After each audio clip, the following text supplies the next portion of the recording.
Sa mga batang 90s, eto malungkot ho ito. No? Malungkot itong ating vlog. Ito ay may kinalaman sa ating inidolo noon na komedyanteng si Rene Requiestas na naging partner po ni Chris Aquino sa Pido Dida. Parang 1, 2, and 3 yata yan eh. Tapos may Starsan pa. Kumbaga, sikat na sikat siya ng panahon eh. Chitae, di ba? Pero at the age of 38, I think, no, pumanaw po si Rene dahil sa tuberculosis. Bigla po yung kanyang pagkamatay. At binisita po natin ang kanyang himlayan, pero nasyak po tayo sa ating nakita. Nasyak po ako sa aking inabutan doon sa libingan ng icon na si Rene Requiestas. Panoorin po natin. Dito nakalibing si Rene. Oo, dito nilipat ko. Dati nasa Manila Memorial. Oo. Tapos nilipat ko siya dito kasi nandito lahat yung mga kapatid ko namatay. Nahihiwalay eh. Nahihiwalay sila. Saan po? Lapit po tayo. Ito. Tumbangan. Ito. Oo. Nandiyan si Rene. Oo, nandyan. Bakit ho wala yung kanyang takip dito? Eh kasi mga buto, pinagsama-sama. Kailangan kasi pagdating ng 5 years, sa kanila kukunin, saka i-cremate. Ay, hindi pala yan. Ito pala. Comedy din to si sister, ano? Iiyak na ako dito sa harap eh. Yung pala hindi pala itim buto. Ito yung ito Ito. yung lagaya niya. Oo, ito pala. Ito. Ayun. Ito yung nakapolkada. Oo. Asa si Rene dyan?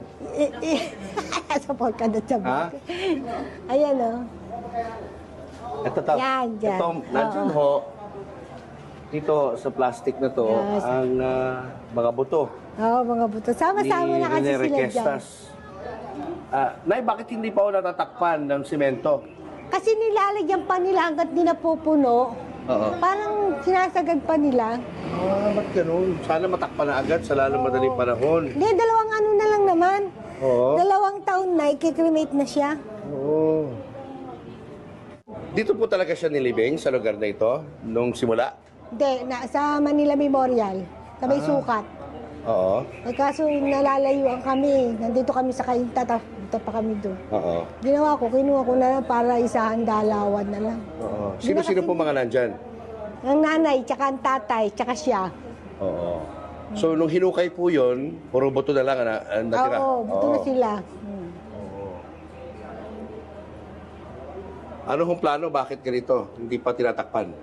Kasi sinasaksakan pa nila ng iba dahil ano pa lang siya dati, parang kulang pa yung pinagawa ni Mayor Nieto. Pero maganda dahil meron na silang columbarium eh.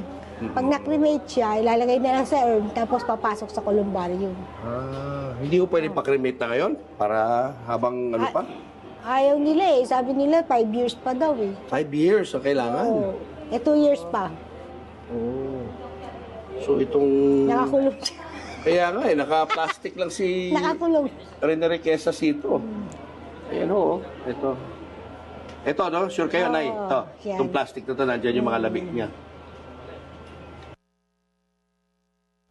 Ayan, ako lungkot po, ano? Lungkot lalo na sa mga tagahanga ni Chitae, ganda lalaki. Oh, doon po siya nakilala eh. Panoorin niyo po mamaya yung kwentong ito. Ano po ito, lalo na sa mga tagahanga po ni Rene Requiestas. Alamin po natin, alamin po ninyo kung ano po mga nangyari. Ayoko na hong i-preempt, ayoko na muna ikwento.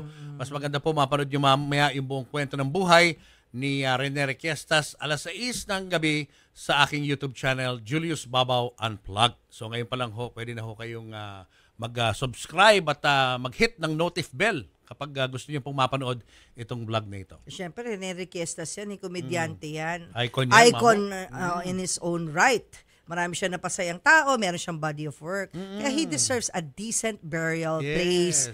Kaya, ayan, abangan nyo. Abangan nila yung mamaya vlog kung ni Papo. anong ginawa natin para kay Rene Requiestas. Yeah.